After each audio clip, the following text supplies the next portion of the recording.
Hello and अस्सलाम वालेकुम to everyone, welcome back to Paradise Academy. So प्यारे दोस्तों, हम पढ़ रहे हैं स्टैटिस्टिक्स फॉर एफडब्ल्यू एग्जाम। अभी तक हमने 3 टॉपिक्स कंप्लीट किए हुए हैं, तो इस तरीके से आपके 3 नंबर अब कोई छीन नहीं सकता, सिक्योर हो चुके हैं। तो आज के लेक्चर में आपका एक और नंबर कंप्लीट हो जाएगा। एक एक नंबर के अकॉर्डिंग हम स्ट्रैटेजी बना रहे हैं और उसको मैं यहाँ पे कंप्लीट करा रहा हूँ। सो गाइज, आज हम पढ़ने जा रहे हैं compilation and tabulation of data. तो अभी तक हमने देखा प्राइमरी डाटा क्या होता है, सेकेंडरी डाटा क्या होता है, उनकी डिफरेंस भी हमें पता है। देन उसके बाद methods of collecting primary and secondary data पढ़ा। उसके अलावा हमने प्रिपरेशन ऑफ क्वेश्चनियर्स भी पढ़ लिया। So guys, without wasting much time, let's get started. Our new topic is here, compilation and tabulation of data. So guys, सबसे पहले हम अगर डाटा की बात करेंगे तो सबसे पहले हम उसको क्या करते हैं, कलेक्ट करते हैं, राइट। कलेक्ट करते, जब हम डेटा को कलेक्ट करते हैं तो वो क्या होता है, वो हमारे पास होता है गाइज रॉ डेटा। क्या होता है, रॉ डेटा होता है। देन हम उस रॉ डेटा को उठाते हैं, उसके कॉमन कैरेक्टरिस्टिक्स के अकॉर्डिंग हम उसको क्लासिफाई करते हैं, अलग अलग सॉर्टिंग करते हैं, अलग अलग रखते हैं। जैसे कि अगर हमें लिटरेसी रेट चेक करने हैं किसी इलाके की, ठीक है गाइज, तो हम उस स्टेट में, उस डिस्ट्रिक्ट में, उस पर्टिकुलर तहसील में जाते हैं। देन हमने वहां पे इंफॉर्मेशन कलेक्ट किया, डेटा कलेक्ट किया कि यहाँ पे लिटरेसी रेट कितनी है। लेट अस सपोज वहां पे हमें पता चला कि 70% is literacy rate in district Srinagar, right. तो अब अगर सपोज हमें पता चला श्रीनगर डिस्ट्रिक्ट में 70% क्या है, लिटरेसी रेट है। देन हमने ये कलेक्ट किया, ये डाटा, ये अभी रॉ डेटा है, क्योंकि हमें अभी बतानी है मेल की लिटरेसी रेट एंड फीमेल की लिटरेसी रेट। सो अब हम क्या करेंगे, मेल उसको अलग निकालेगी, फीमेल उसको अलग निकालेगी। तो किस बेसिस पे हम निकाल रहे हैं, based on gender. Gender basis पे हम इनको अलग अलग सेपरेट ग्रुप्स में रखते हैं। तो गाइस, ये जो हमने सेपरेट किया ना, किस बेसिस पे किया, इनका जेंडर। और ये जो सारे फीमेल्स का है, इनका एक जेंडर होगा, सारे मेल्स है उनका दूसरा जेंडर होगा। यानी कि ये क्या है, ये कॉमन कैरेक्टरिस्टिक्स है। सो इसी कॉमन कैरेक्टरिस्टिक्स के बेसिस पे हम सबसे पहले इस डाटा को क्या करते हैं, classification of data. So I think अब आपको समझ में आया होगा कि क्यों हम पढ़ने जा रहे हैं क्लासिफिकेशन ऑफ डाटा। क्योंकि ये क्लासिफिकेशन ऑफ डाटा क्या है, basis, it is a basis for tabulation of data. सबसे पहले हम डाटा लाएंगे, उसको क्लासिफाई करेंगे। जब हम उसकी क्लासिफिकेशन करेंगे, देन उसके बाद ही हम उसका टेबुलेशन, उसको टेबुलर फॉर्म में रिप्रेजेंट कर सकते हैं। तो अब क्लासिफिकेशन क्या होता है guys, classification of arranging data into different groups और classes based on common characteristics. जब हम क्या करते हैं, प्रोसेस, जब हम अरेंज करते हैं, इस डाटा को अरेंज करते हैं अलग अलग ग्रुप्स में या अलग अलग क्लासेस में, अलग अलग कैटेगरीज में, ठीक है, बेस्ड ऑन कॉमन कैरेक्टरिस्टिक्स। इनके क्या कॉमन, यानी कॉमन कैरेक्टरिस्टिक्स, कॉमन खुसूसियात क्या होंगे इनके, उस पर मबनी, उस पर बेस्ड जब हम इनको अरेंज करेंगे अलग अलग ग्रुप्स में, अलग अलग क्लासेस में, तो उसी को हम कहेंगे क्लासिफिकेशन ऑफ डाटा। बताओ, इतना क्लियर, कोई शक यहां तक? अगर इसकी थोड़ी सी टेक्निकल डेफिनेशन भी हम देखेंगे तो वो कुछ इस तरीके से, इसको हम क्या बोलते हैं, it is also defined as a process of dividing the data into different groups और classes which are as homogeneous. Homogeneous means same, यानी कि same characteristics as possible within the groups और classes but heterogeneous between themselves.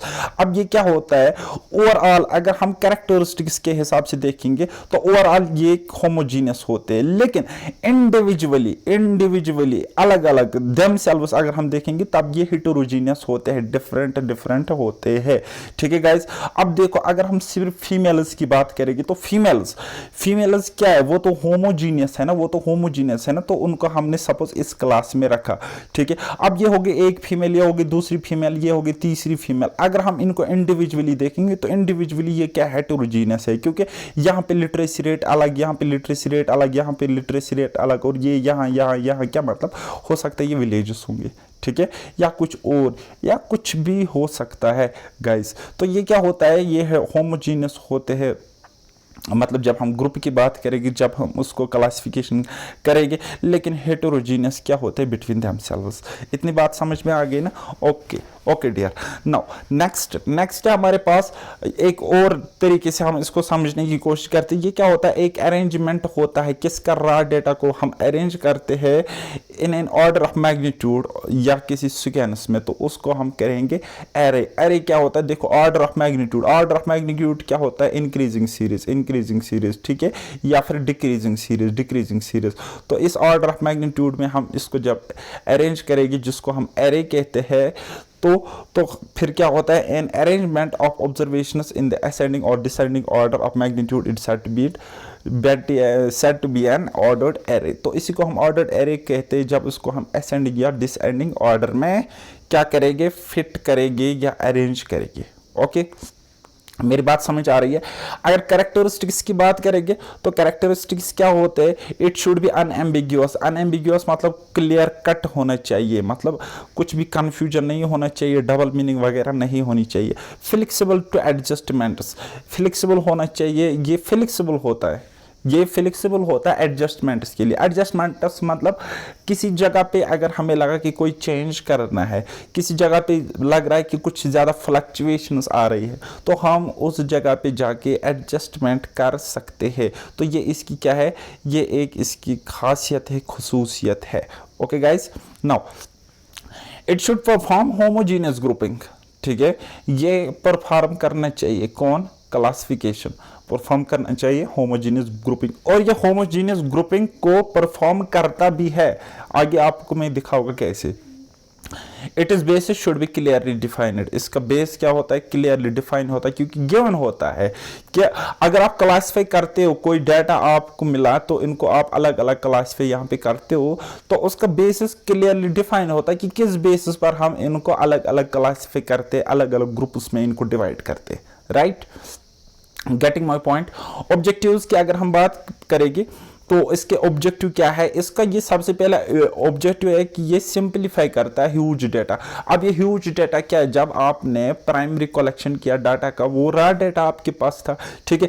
अब जब आपने उसको categorise किया, divide किया अलग अलग ग्रुप्स में, अलग अलग सेक्शंस में, अरेंजमेंट किया, क्लासिफिकेशन करी उसकी, तो ये सिंपलीफाई हो गया। ये डाटा क्या हो गया? सिंपलीफाई हो गया, आसान हो गया, ठीक है। अब ये क्या करता है? अब जब हमने इनको सिंपलीफाई किया, अब मेरे पास अभी फिलहाल एक ही एग्जांपल है समझाने को, तो आप समझो। अब देखो, आपने क्या किया? आप कश्मीर में आ गए, ठीक है, आप कश्मीर में आ गए। आपने कोई पैरामीटर उठाया और उस बुनियाद पर आपने देखा कि हिंदूज में कितना है, मुस्लिम्स में कितना है, सिख्स में कितना है, ठीक है गाइस, 6 में कितना है। सपोज वो पैरामीटर कुछ भी हो सकता है। लेट सपोज आपको पता चला कि यहाँ पे 80%, यहाँ पे 70%, यहाँ पे 60%, ठीक है गाइस। अब आप यहाँ पे कंपैरिजन भी कर सकते हो, हिंदूज को 6 के साथ, हिंदूज को मुस्लिम्स के साथ, मुस्लिम्स को हिंदूज के साथ, मुस्लिम्स को 6 के साथ, यहाँ पे आप कंपैरिजन कर सकते हो। तो इसीलिए यहाँ पे ये पॉइंट है कि ये हमें फैसिलिटेट करता है कंपैरिजन, ठीक है। आप अभी देख सकते हो ना, सपोज हमने क्लासिफिकेशन करी कि बिहार में लिटरेसी रेट कितनी है, ठीक है, और जे.एंड.के यूटी में लिटरेसी रेट कितनी है, तो ऑब्वियसली हम बाद में उसको क्या करते हैं, एक कंपैरिजन भी कर सकते हैं। हम ये पता लगा सकते हैं कि जब हमने क्लासिफिकेशन करी बिहार के अलग में, उनके मेल्स, उनके फीमेल्स, उनके चिल्ड्रन, उनके मतलब ओल्ड एज क्लासिफिकेशन हमने अलग अलग करी, और सेम क्लासिफिकेशन हमने क्या अपने जे.एंड.के यूटी में करी, देन हम इजीली क्या कंपैरिजन कर सकते हैं यहाँ के बच्चों को उनके बच्चों के साथ कि क्या क्या स्टैंडर्ड रह रहा है, यहाँ के फीमेल्स उनके फीमेल्स के साथ। तो मतलब सिंपली आप याद रखो, जब आपके पास रॉ डेटा हो, जब उसकी क्लासिफिकेशन करी है, तो क्लासिफिकेशन के बेसिस पे यहाँ पे कंपैरिजन भी हो सकता है। ओके, अच्छा, ये प्रोवाइड करता है बेसिस फॉर टेबुलेशन। जब आपको डाटा क्लासिफिकेशन करके है ना, तभी आप उसकी टेबुलेशन कर सकते हो, यानी कि ये एक बेस प्रोवाइड करता है किसके लिए? टेबुलेशन ऑफ डाटा के लिए। ओके, और उसके अलावा हमें क्या होता है, जब आपके पास रॉ डेटा होता है तो उसको थोड़ा सा मुश्किल रहता है एक कॉमन पर्सन के लिए समझना, ठीक है गाइस। लेकिन जब हम उस रॉ डेटा को क्लासीफाई करते हैं तो वो एक अंडरस्टैंडेबल डेटा बन जाता है। उसमें अब ना स्टैटिस्टिक्स फील्ड की ज़रूरत है ना मैथमेटिक्स फील्ड की ज़रूरत है, वो एक कॉमन आदमी, कॉमन इंसान को भी समझ में आ सकता है। ओके, देन उसके बाद next objective is clearly specify similarities and differences. Guys यहाँ पे क्या होता है, यहाँ पे क्लियरली हमें पता चलता है कि सिमिलैरिटी क्या है, डिससिमिलैरिटी क्या है, या डिफरेंसेस क्या है अलग अलग ग्रुप्स में, अलग अलग क्लासेस में। इतना आपने समझा ना? ओके, अब अगर हम देखेंगे रिप्रेजेंटेशन जब हम करेंगे डाटा की तो किस किस तरीके से हम इसको रिप्रेजेंट कर सकते हैं। एक तो टेक्स्ट के फॉर्म में रिप्रेजेंट कर सकते हैं, टेबुलर फॉर्म में रिप्रेजेंट कर सकते हैं, एंड ग्राफिकल फॉर्म में भी हम इसको रिप्रेजेंट कर सकते हैं। Right, getting my point? अब टेक्स्ट फॉर्म में तो आपको पता ही है, टेबुलर फॉर्म में आप देख सकते हो, किसी भी ऑफिस में जाओ या आप अपने इंस्टीट्यूशन, चाहे स्कूल हो चाहे कॉलेज हो या कोई और इंस्टीट्यूट हो, वहाँ पे रजिस्टर उठाओ, वहाँ पे प्रीवियस रिकॉर्ड उठाओ, वहाँ के रिजल्ट्स देखो, तो वो कहीं ना कहीं टेबुलर फॉर्म में आपको मिल जाएंगे। तो इसी तरीके से ग्राफिकल रिप्रेजेंटेशन भी होती है, आपने देखे होंगे, ग्राफ्स देखे होंगे, हिस्टोग्राम्स भी देखे होंगे। सो दैट इज मतलब कहीं ना कहीं हम उसको कहेंगे रिप्रेजेंटेशन ऑफ डाटा या क्लासिफिकेशन ऑफ डाटा। राइट, हालांकि ये दो चीजें आपको टेबुलेशन ऑफ डाटा में भी आएंगे, उनको आपको पढ़ना है। ओके गाइस, नेक्स्ट अब कुछ चीजें हैं जिनका ख्याल हमें रखना चाहिए जब हम क्लासिफिकेशन करेंगे, ठीक है, या हम कहेंगे principles of classification. Principles of classification सबसे पहले क्या होने चाहिए, एग्जॉस्टिव होने चाहिए। एग्जॉस्टिव, ये इंग्लिश वर्ड एग्जॉस्टिव नहीं है बल्कि एक स्टैटिस्टिकल टर्म है एग्जॉस्टिव, ठीक है। तो इसका मतलब क्या होता है, इसका मतलब ये होता है कि हर एक आइटम, हर एक यूनिट क्या होना चाहिए, क्लासिफाइड होना चाहिए, और उसमें नो रेसिड्यूअल और मिसलिनियस क्लास नहीं होना चाहिए, मतलब एक प्रॉपर अरेंजमेंट में ये होने चाहिए, ठीक है। और उसमें हर एक आइटम क्या होना चाहिए, इंक्लूड होना चाहिए एज वेल एज क्लासिफाइड होना चाहिए। Getting my point? और म्यूचुअली एक्सक्लूसिव मतलब बाहमी तौर पर वो अलग अलग होनी चाहिए। मतलब क्या बोला मैंने, बाहमी, ठीक है। बाहमी मतलब म्यूचुअल, मतलब एक दूसरे से वो अलग अलग होने चाहिए, ठीक है। यानी कि कहने का मतलब है every single item should fall in only one class. आपने क्लास उठाया, आपने सपोज कोई क्लास उठाई 0 to 5, देन 5 to 10, ठीक है। यहाँ पे जो कोई आइटम आप इस क्लास में रखोगे 0 to 5, वो 5 to 10 वाले क्लास में नहीं आना चाहिए। तो ये कहने का मतलब है यानी कि बाहमी तौर पर वो क्या होनी चाहिए, एक्सक्लूसिव होनी चाहिए, यानी कि एक दूसरे से अलग थलग होनी चाहिए। और एवरी सिंगल आइटम क्या होना चाहिए, सिर्फ और सिर्फ एक ही क्लास में फॉल करना चाहिए। सिंपल चीज है, जब आप प्रैक्टिकल अप्रोच करोगे तो आप समझ जाओगे। ओके, तो स्टेबिलिटी की अगर हम बात करेंगे तो common principle should be mentioned, ठीक है। जो कॉमन प्रिंसिपल हो उसको मेंशन करना बहुत जरूरी है, फॉलोड फॉर होल क्लासिफिकेशन, तो आपको ये पता ही है। ओके, देन सूटेबिलिटी की बात करेंगे तो जो क्लासिफिकेशन होगी ये सूटेबल होनी चाहिए एज पर ऑब्जेक्टिव, यानी कि आपका ऑब्जेक्टिव है, आप किस चीज के लिए, आप किस ऑब्जेक्टिव के लिए, आप किस मकसद के लिए डाटा की क्लासिफिकेशन कर रहे हो, तो ये उसके लिए सूटेबल होना चाहिए। क्या होना चाहिए, आप जो क्लासिफिकेशन कर रहे हो ना, क्लासिफिकेशन ऑफ डाटा, ये उसके लिए सूटेबल होना चाहिए। किसके लिए, जो आपका ऑब्जेक्टिव है, किस चीज के लिए, चाहे वो रिसर्च हो। रिसर्च मतलब इसमें बहुत सारी चीज़ें आ जाएगी। अब ये वो वाला रिसर्च नहीं है जो आप करते हो या जो आप जल्दी मतलब समझोगे। रिसर्च मतलब खोज, मेरी बात समझ आ रही है? खोज इन द सेंस आपका ऑब्जेक्टिव कुछ भी हो सकता है ना। आप किसी भी ऑब्जेक्टिव के लिए अगर कोई काम करते हो, क्लासिफिकेशन करते हो, तो उसको हम रिसर्च ही कहेंगे। Getting my point?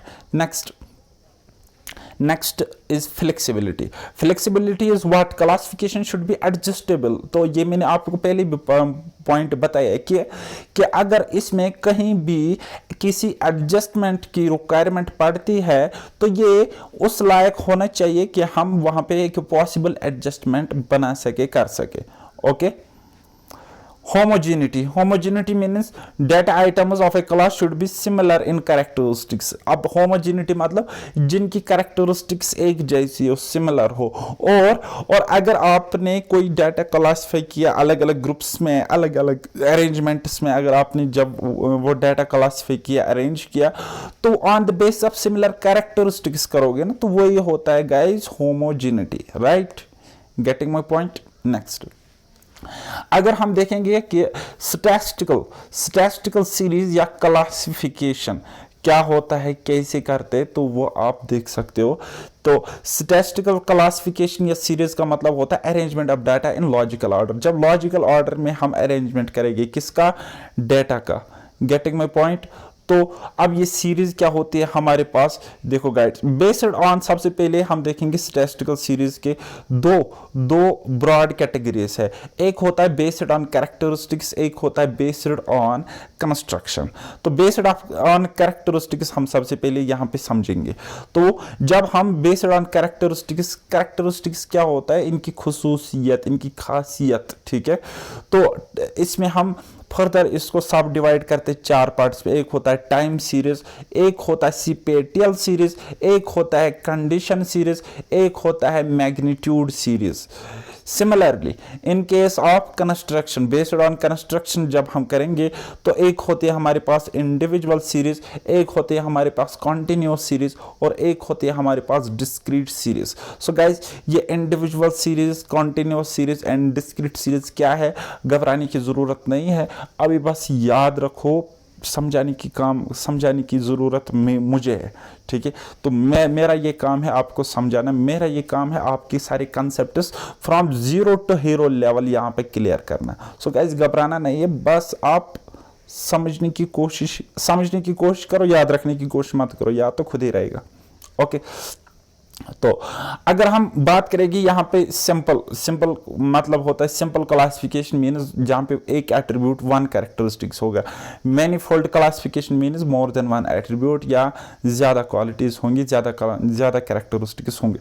सो सबसे पहले हम देखेंगे ये जो क्या होता है, हमने देखे क्लासिफिकेशन बाय टाइम या क्रोनोलॉजिकल क्लासिफिकेशन, यानी कि हम डेटा को क्लासिफाई करेंगे, डेटा की क्लासिफिकेशन करेंगे टाइम के हिसाब से, टाइम पीरियड के हिसाब से, ठीक है। या क्रोनोलॉजिकल ऑर्डर मीन्स क्या होता है, हम कोई डिफरेंट ईयर्स लेंगे। सपोज मेरी हालत क्या थी 2015 में, फिर 2016 में, फिर 2017 में, ठीक है।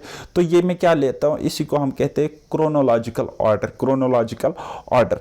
गाइस, क्या कहता है, the method of classifying data according to time component is known as classification by time और chronological classification. Suppose for example यहाँ पे price of gold in India अलग अलग। अब देखो प्राइस ऑफ गोल्ड ये तो फ्लक्चुएट करता रहता है ना टाइम के साथ साथ। अब टाइम पीरियड के हिसाब से हम जब इसको प्राइस देखेंगे, से फॉर एग्जांपल 2021 में इतना था, 2002 में इतना, 2003 में इतना, 4 में इतना, देन 5 में इतना, 6 में इतना, 7 में इतना, 8 में इतना, फिर 9 में इतना, 10 में इतना, 11 में इतना और 12 में इतना, ठीक है।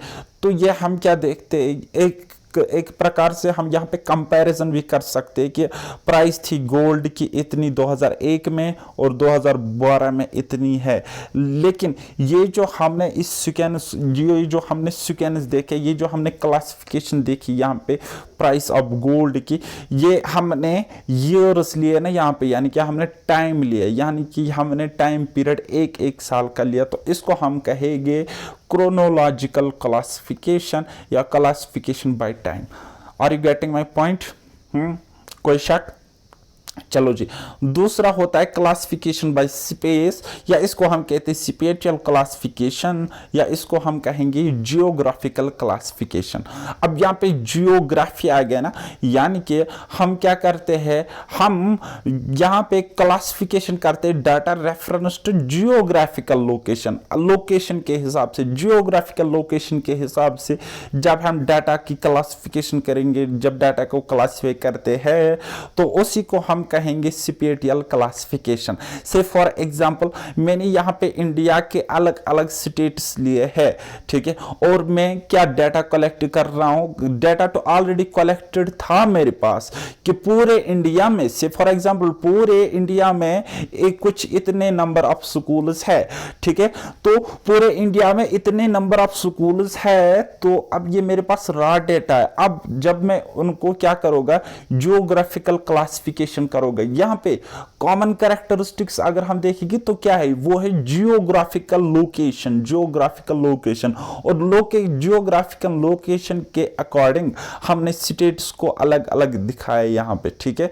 तो स्टेट जैसे कि हमारे पास चेन्नई है, कोयम्बटूर, मदुरई, ट्रिची, सलीम, ये क्या है, जो भी है, ओके, पढ़ो खुद ही। तो फिर हमने इसको क्लासिफाई किया कि प्राइमरी स्कूल्स इतने हैं, मिडिल स्कूल्स इतने हैं, हाई स्कूल्स इतने हैं, सेकेंडरी स्कूल्स इतने, एंड टोटल इतने। अब ये टोटल था हमारे पास, तो ये था रॉ डेटा। अब हमने जियोग्राफिकल लोकेशन के हिसाब से, ये क्या है एक्चुअल में, ये डिस्ट्रिक्ट है, या हम कहेंगे सिटीज है, not state, sorry for that, okay. तो फिर हमने यहाँ पे प्राइमरी स्कूल को अलग रखा, मिडिल स्कूल को अलग, और हाई स्कूल को अलग। अब इन्हीं तीन चीजों को अगर आप गंदी नजर से देखोगे तो यहां पे समझोगे ये लॉजिक क्या है। प्राइमरी स्कूल को हमने अलग किया, मिडिल स्कूल को अलग किया, क्यों किया, क्योंकि इनकी कैरेक्टरिस्टिक अलग, इनकी कैरेक्टरिस्टिक अलग, और ये 697 स्कूल जो है इनमें कॉमन कैरेक्टरिस्टिक्स है। क्या है वो कॉमन, ये है कि ये सारे के सारे क्या है, प्राइमरी स्कूल्स है। अगर हम इंडिविजुअली देखेंगे तो ये अलग अलग है, ये अलग अलग हो सकते हैं, इनकी क्वालिटी, इनका स्टैंडर्ड अलग अलग हो सकता है इन 697 स्कूल्स का। लेकिन अगर हम वहीं पे इसको एक ग्रुप में रखेंगे तो हमें पता है कि हमने एक कॉमन कैरेक्टरिस्टिक की वजह से हमने इसको एक सेपरेट कॉलम में यहां पे भरा है। वो कॉमन कैरेक्टरिस्टिक ये है कि primary school up to class 5th यानी कि 5th स्टैंडर्ड तक होते हैं, राइट। फिर उसी के बाद हमने मिडिल स्कूल देखा तो क्लास 8 तक, हाई स्कूल देखा तो क्लास 10 तक, तो हायर सेकेंडरी देखा तो क्या होता है 12th स्टैंडर्ड तक, एंड इसी तरीके से सो ऑन। तो इसको हम कहेंगे जब लोकेशन के बेसिस पे हम क्लासिफाई करेंगे डाटा का अरेंजमेंट हम करेंगे बेस्ड ऑन या with reference to geographical location, that is known as spatial classification और classification by geographical location, right. Next होता है हमारे पास क्लासिफिकेशन बाय साइज और क्वांटिटेटिव क्लासिफिकेशन। क्वांटिटेटिव मतलब क्वांटिटी से आया, क्वांटिटी मतलब मिकदार, तादाद, ओके गाइज। सो मिकदार के हिसाब से, तादाद के हिसाब से, या हम कहेंगे क्वांटिटी के हिसाब से जब हम क्लासिफिकेशन करेंगे किसी डाटा की तो उसी क्लासिफिकेशन को कहेंगे हम क्वांटिटेटिव क्लासिफिकेशन, या एक और नाम भी हम दे सकते हैं क्लासिफिकेशन बाय साइज, यानी कि साइज के अकॉर्डिंग क्लासिफिकेशन करना। से फॉर एग्जांपल मैंने यहाँ पे एक सूटेबल एग्जांपल लिया है कि nutritive values of sugar, जागरी and honey, ठीक है, इनका। अब देखो बेटा, यहाँ पे ये शुगर है, यहाँ पे ये जैगरी है, यहाँ पे ये हनी है, तो अब हम इनकी क्लासिफिकेशन करेंगे क्वांटिटी के हिसाब से। किस क्वांटिटी के हिसाब से कि यहाँ पे एनर्जी क्वांटिटी कितनी है, जैगरी में एनर्जी क्वांटिटी कितनी है, हनी में एनर्जी क्वांटिटी कितनी है। Similarly in case of carbohydrates तो कितने हैं शुगर में, कितने हैं जैगरी में, कितने हैं हनी में। तो इसी तरीके से फिर हम क्वांटिटी चेक करेंगे कैल्शियम की, फिर आयरन की, इसी तरीके से एटसेट्रा बाकी कंपोनेंट्स की भी, ठीक है। तो लेकिन हमें यहाँ पे जब हम एनर्जी की बात करते तो कोई साइज तो हमें दिख रहा है ना, कोई क्वांटिटी दिख रही है।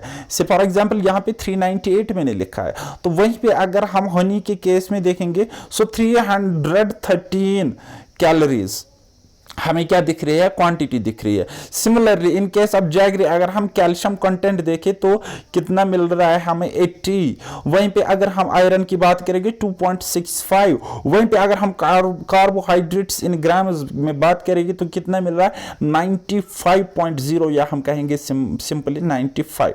तो ये 95, 80, 2.65, 313, 398, what is this? This is actually quantity. ये क्या है, सम क्वांटिटी है ना, साइज है ना, तो बस बात खत्म।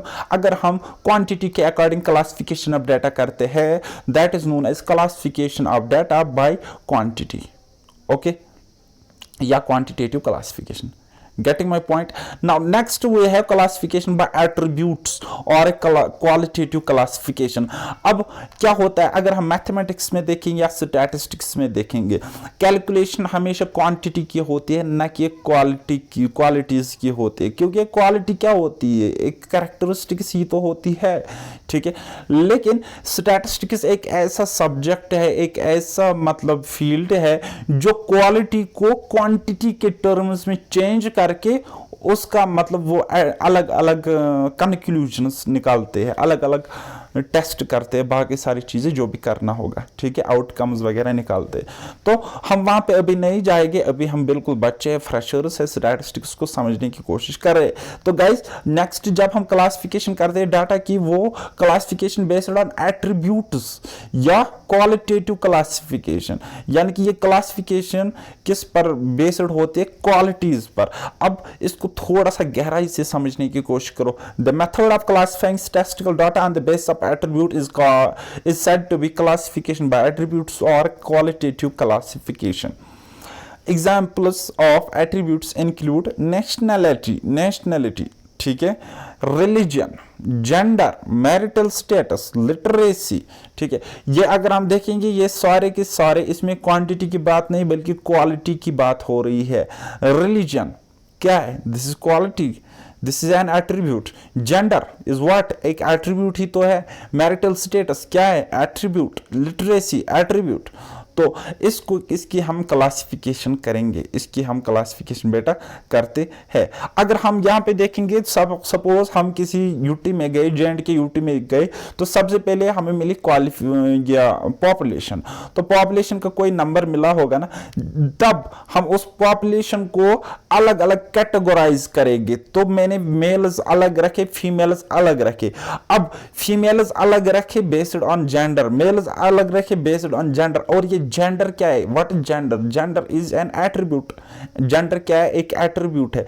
फिर फर्दर में डिवाइड करता हूं, मेल्स को लिटरेट्स अलग निकाले, इलिटरेट्स देखिए कितने हैं मेल्स में, total literate and total illiterate. Similarly in case of females, literate अलग, इलिटरेट्स अलग, लिटरेट्स अलग, इलिटरेट्स अलग। तो ये what is this, illiterate, literate, literate, illiterate, ये क्या होते हैं? ये भी तो एट्रीब्यूट ही है, ये भी तो एट्रीब्यूट है। अच्छा, जब मैंने पॉपुलेशन को सिंपली दो पार्ट्स में डिवाइड किया, तो based on characteristics, based on attributes, तो इसको हम बेटा कहेंगे सिंपल क्लासिफिकेशन। क्या कहेंगे इसको? हम सिंपल क्लासिफिकेशन कहेंगे या टू वे क्लासिफिकेशन कहेंगे। लेकिन सिमिलरली जब मैं इस पूरे क्लासिफिकेशन को देखता हूं, तो फिर मैंने फर्दर इसको डिवाइड किया, और भी कर सकता हूं। जैसे कि लिटरेट्स में मैं देख सकता हूं, यंग कितने हैं, ओल्ड एज कितने हैं, यंग कितने, ओल्ड एज कितने हैं।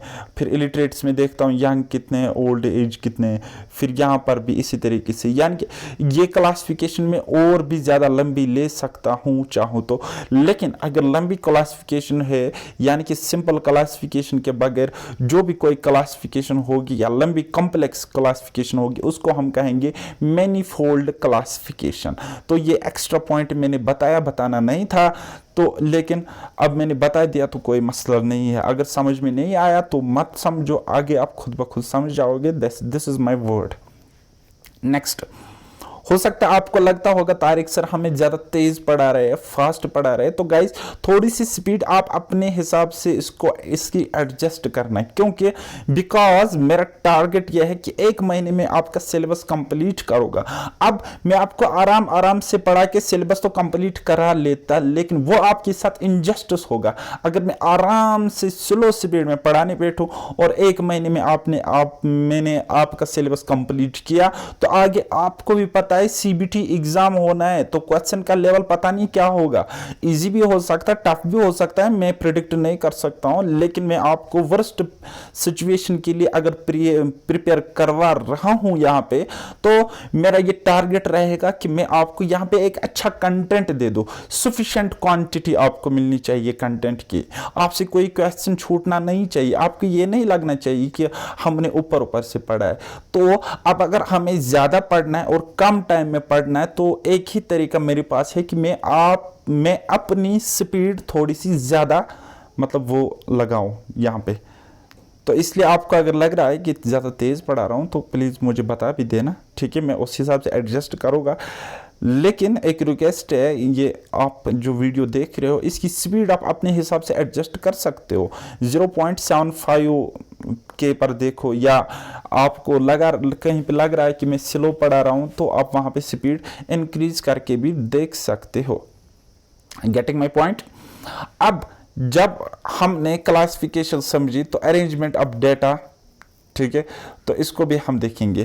तो अरेंजमेंट ऑफ डेटा क्या होता है? Data can be arranged into 2 ways, 2 ways में हम इसको अरेंज कर सकते हैं। एक होता है सीरियल और अल्फाबेटिकल ऑर्डर, दूसरा होता है असेंडिंग और डिसएंडिंग ऑर्डर। तो अगर हम बात करेंगे क्या क्या एग्जाम्पल्स की अगर हम बात करेंगे तो क्या होता है, प्राइमरी डाटा हो सकता है, सेकेंडरी डाटा हो सकता है, क्वेश्चनियर हो सकता है, ठीक है। तो सबसे पहले हमारे पास ये कोई डाटा है, डाटा बोले तो एदाद शुमार है, तो इसको हम कहेंगे अनग्रुप्ड रॉ डेटा, क्योंकि ये रॉ डेटा है, ओके। तो जब हम इसको बढ़ती हुई तरतीब में इसको सेट करेंगे, अरेंज करेंगे, तो उसको हम कहेंगे बेटा असेंडिंग ऑर्डर या इंक्रीजिंग ऑर्डर। आप यहां पे अगर देख सकते हो, पहले छोटा, फिर उससे बड़ा, फिर उससे बड़ा, फिर उससे बड़ा, फिर उससे बड़ा, फिर उससे बड़ा, लास्ट में सबसे बड़ा। तो जब आपको ऐसा सिस्टम, ऐसा अरेंजमेंट देखने को मिलेगा ना, तो इसको हम कहेंगे असेंडिंग सीरीज या इंक्रीजिंग ऑर्डर, असेंडिंग सीरीज या इंक्रीजिंग ऑर्डर कहेंगे। सिमिलरली जब हम उल्टी गिनती शुरू करेंगे, यानी कि सबसे पहले बड़ा, फिर उससे छोटा एंड सो ऑन, लास्ट में सबसे छोटा, इसको हम कहेंगे डिसएंडिंग सीरीज और डिक्रीजिंग ऑर्डर। अच्छा, ये जो आपने अरेंज किया ना इंक्रीजिंग ऑर्डर या डिक्रीजिंग ऑर्डर में, तो इसको हम कहते हैं अरेंज्ड डाटा, क्योंकि ये अपने आप में क्या है, डाटा है, और हमने इसको अरेंज किया किसी फिक्स ऑर्डर में, हमने इसको अरेंज किया, वेदर दैट फिक्स ऑर्डर क्या है, असेंडिंग है या डिसएंडिंग है, तो हमने उस अकॉर्डिंग इसको अरेंज किया ना, तो इसको हम कहेंगे बाद में जब भी अरेंज होके हमें इस तरह से दिख रहा है, तो इसको हम कहेंगे अरेंज्ड डाटा कहेंगे। Getting my point. अगर हम इंडिविजुअल सीरीज की एग्जांपल लेंगे, तो इंडिविजुअल सीरीज का मतलब क्या होता है कि हर एक आइटम की सेपरेट वैल्यू होती है।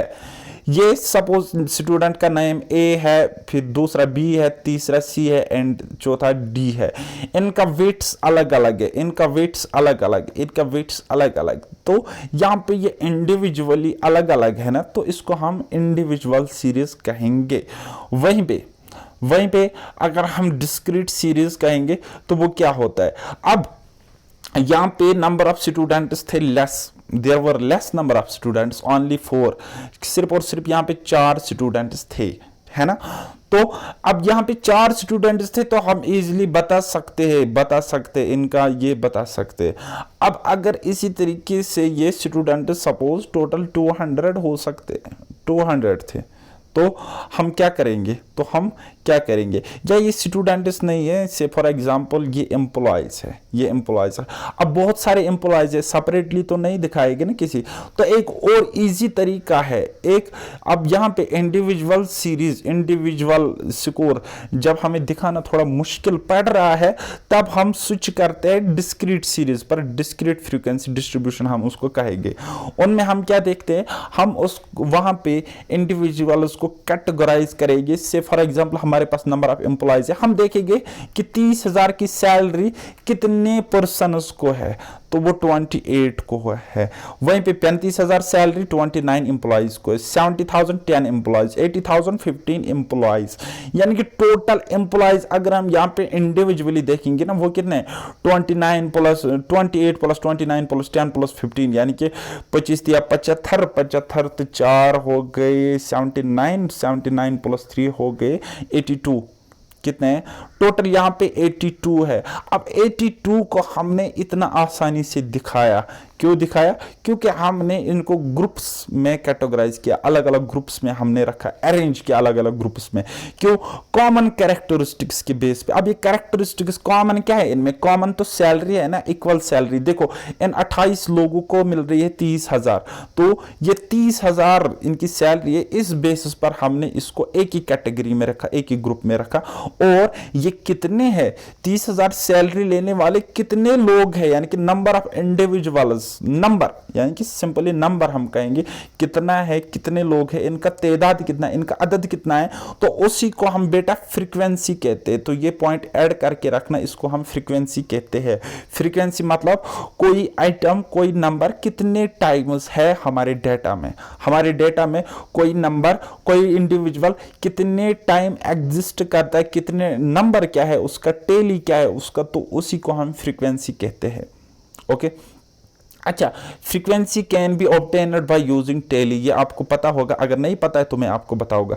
से फॉर एग्जांपल मेरे पास कोई डेटा है, हाँ 1 2 3, फिर मेरे पास इस तरीके से 21, फिर है मेरे पास 7 7 7, फिर है मेरे पास कुछ, हाँ इसी तरीके से। जब हम अब देखेंगे 1, तो यहाँ पे हमने एक टेबल बनाया, टेबल थोड़ा छोटा बना होगा, देखो 1 1 2 2 3 3 3 3 3, फिर मैं लिखूंगा 5 5 5 5 5 5। अब जब मैं इसको इस तरीके से टेबलर फॉर्म में दिखाता हूँ ना, ठीक है गाइस, तो ये हो गया 1, ये हो गया 2, ये हो गया 3, ये हो गया 5। Okay, getting my point. अब इस 1 को टेली देखेंगे तो कितनी बार है, 2 बार, तो 1 2 इस तरीके से, तो फ्रीक्वेंसी 2, ये हो गया फ्रीक्वेंसी, ये हो गया टेली। नाउ 2 को देखेंगे कितनी बार है, तो 2 बार, 1 2, तो यहाँ पे 2। अब यहाँ पे 3 कितने, 5 टाइम्स है, 3 5 टाइम्स है, तो 5 को हम लिख सकते हैं इस तरीके से, 1 2 3 4 5, सॉरी एक कम, 1 2 3 4 और ऊपर से इस तरीके से, इसका मतलब होता है 5, तो यहाँ पे 5। फिर हम 5 को देखेंगे 6 टाइम्स है, तो 1 2 3 4 5 और हो गया 6, तो इसका मतलब फ्रीक्वेंसी 6। इस तरीके से हम फ्रीक्वेंसी को ऑब्टेन करते हैं by using this process, and this process is known as tally. समझ में आ गई मेरी बात? कोई शक? अब जब हमारे पास डिस्क्रीट सीरीज भी हमारे पास लंबा पड़ रहा है, तब हम स्विच करते हैं कॉन्टिन्यूअस सीरीज पे। तो इसको हम कहते हैं कॉन्टिन्यूअस फ्रीक्वेंसी डिस्ट्रीब्यूशन। ये यहाँ पे हम क्या करते हैं, रेंज के अकॉर्डिंग ये हमें शो करता है range of values of different items, अलग अलग आइटम्स का रेंज, यानी कि 0 से 10 मार्क्स, 0 से लेकर 10 मार्क्स के बीच में कितने बच्चे हैं जिन्होंने इतना स्कोर किया, यानी कि कितने बच्चे हैं जिनका स्कोर 0 से लेकर 10 मार्क्स या बिलो 10 मार्क्स या इन बिटवीन 0 to 10 मार्क्स है, कितने, तो 5। फिर 10 से 20 कितने, 10, 20 से 30 मार्क्स वाले कितने हैं, 15। फिर 30 से 40 मार्क्स वाले कितने हैं, 20 है। अच्छा, आप एग्जाम देने जाते हो ना किसी एग्जाम सेंटर में, ठीक है। तो वहां पे किसी कोई बड़ा एग्जाम हॉल होता है और उस एग्जाम हॉल में सपोज 1000 या 500 स्टूडेंट्स का एग्जाम होता है, स्टूडेंट्स का एग्जाम होता है, चाहे ये कोई सेंटर है या चाहे ये कोई रूम है। ओके लेकिन आपने देखा होगा कि छोटे से पेज पे आप अपना रोल नंबर चेक कर सकते हो कि आपको कहां पे जाना है, किस रूम में जाना है, किस क्लास में आपका एग्जाम है। ओके ये आप पता लगा सकते हो कैसे, क्योंकि वहां पे कंटिन्यूअस सीरीज में डाटा गिवन होगा। से फॉर एग्जांपल वहां पे रोल नंबर 100 से लेकर 500 इस तरीके से गिवन होगा। फिर यहां पे रूम नंबर 2, तो आपका रोल नंबर अगर 350 है सपोज, तो आपको पता चलता है कि अच्छा मुझे रूम 2 में जाना है, क्योंकि 100 से लेकर 500 बच्चे यहां पे। अब अगर ये 5000 बच्चे तब भी हम दिखा सकते हैं। देखो फिर मैंने कहा कि 501 से लेकर 1000 तक रूम नंबर 3। अब आपका रोल नंबर अगर 750 था, तो आपको पता चला अच्छा यहाँ से 501 से लेकर 1000 तो रूम नंबर 3 में जाना, और मेरा तो 750 रोल नंबर है, तो मुझे भी इसी में जाने की ज़रूरत है। तो इस तरीके से समझो, जहाँ पे डिस्क्रीट सीरीज भी आपका लंबा पड़ रहा है, लेंथी पड़ रहा है, हेक्टिक पड़ रहा है, तो उस कैलकुलेशन को कम करने के लिए आ गया वजूद में जिसको हम कहते हैं कॉन्टिन्यूअस फ्रीक्वेंसी डिस्ट्रीब्यूशन या कॉन्टिन्यूअस सीरीज। ओके बेटा, कुछ एक्स्ट्रा पॉइंट्स यहाँ पे समझो। ये जो आपको रेंज दिख रहा है ना 2 क्लासेस का, ठीक है, इसको हम रेंज ही कहेंगे। और ये जो 0 to 10, 10 to 20, 20 to 30, इसको हम क्लास इंटरवल कहेंगे। ये हम फाइंड आउट कैसे कर सकते हैं कि 40 - 30 कितना 10, 30 - 20 10, 20 - 10 10, 10 - 0 10। ये जो आपको डिफरेंस मिल रहा है ना, देखो ये जो क्लास होता है ना, ये आपको बड़ा वाला वैल्यू अपर लिमिट होता है, छोटा वाला वैल्यू लोअर लिमिट होता है। So upper limit minus lower limit, वहां पे आपको क्लास इंटरवल मिलता है। ये जो डिफरेंस होता है, this difference is known as class interval. अब कोई भी क्लास जब आप उठाओगे तो उसका क्या होगा, एक अपर लिमिट होगा, एक लोअर लिमिट होगा, एक बड़ा होगा, एक छोटा होगा। इन दोनों का difference is called class interval. Getting my point? Next हमारे पास होता है क्लास मार्क या मिड वैल्यू मतलब इन दोनों की कोई पर्टिकुलर क्लास उठा तो उसके बीचों बीच सेंटर में क्या आ जाएगा। तो मिड वैल्यू क्या होगा, 30 और 25 का। वैसे आप बताओगे कि 25 इनके बीच में आएगा, लेकिन अगर आपको इतना जल्द क्लिक नहीं कर रहा है, स्ट्राइक नहीं हो रहा है, तो फिर आपको क्या करना है, इन दोनों का एवरेज लेना है, यानी कि 20 + 30 / 2। ठीक है, ये क्या है, sum of observation divide by number of observations कितने, 1 2। ठीक है, तो इनका एवरेज ले लोगे तो 25। अब 25 इसका मतलब है मिड वैल्यू मतलब किसी पर्टिकुलर क्लास, कोई क्लास यहाँ पे स्टार्ट होता है यहाँ तक, तो मिड वैल्यू का मतलब बीच में क्या आ जाएगा, इन दोनों के बिल्कुल बीचों बीच सेंटर में क्या आ जाएगा। और एवरेज तो हमें सेंटर वैल्यू ही बताता है, तो इसलिए हम क्या करते हैं, एवरेज फाइंड आउट करते हैं। तो अभी तक हम पढ़ रहे थे क्लासिफिकेशन। तो बहुत कुछ आपने सुना, बहुत कुछ आपने समझा, बहुत सारे डाउट रहे होंगे, बहुत सारा कंफ्यूजन भी रहा होगा, बट बिलीव मी जब आप ये पीडीएफ पढ़ोगे तो सारे कंफ्यूजन, सारे डाउट क्लियर हो जाएंगे। लेकिन फिलहाल हम मूव करेंगे tabulation of data. Tabulation of data क्या होता है, तो हमारे पास फिलहाल हमारी कहानी ये थी कि हमारे पास पहले प्राइमरी डाटा था और वो प्राइमरी डाटा को हम कहेंगे रॉ डाटा। फिर हमने वो रॉ डाटा लाया, हमने उसको क्लासिफाई किया। ठीक है, क्लासिफाई किया कॉमन कैरेक्टरिस्टिक्स के बेसिस पे। ठीक है, उसके बाद अगर डाटा कम था तो इंडिविजुअल सीरीज बनाई, थोड़ा ज्यादा था तो डिस्क्रीट सीरीज बनाई, बहुत ज्यादा था तो कंटिन्यूअस सीरीज में उसको हमने अरेंज किया। ठीक है, तो अभी तक हमने सिर्फ और सिर्फ अरेंजमेंट किया, अरेंजमेंट किया डाटा का, या हम उसको कहेंगे क्लासिफिकेशन।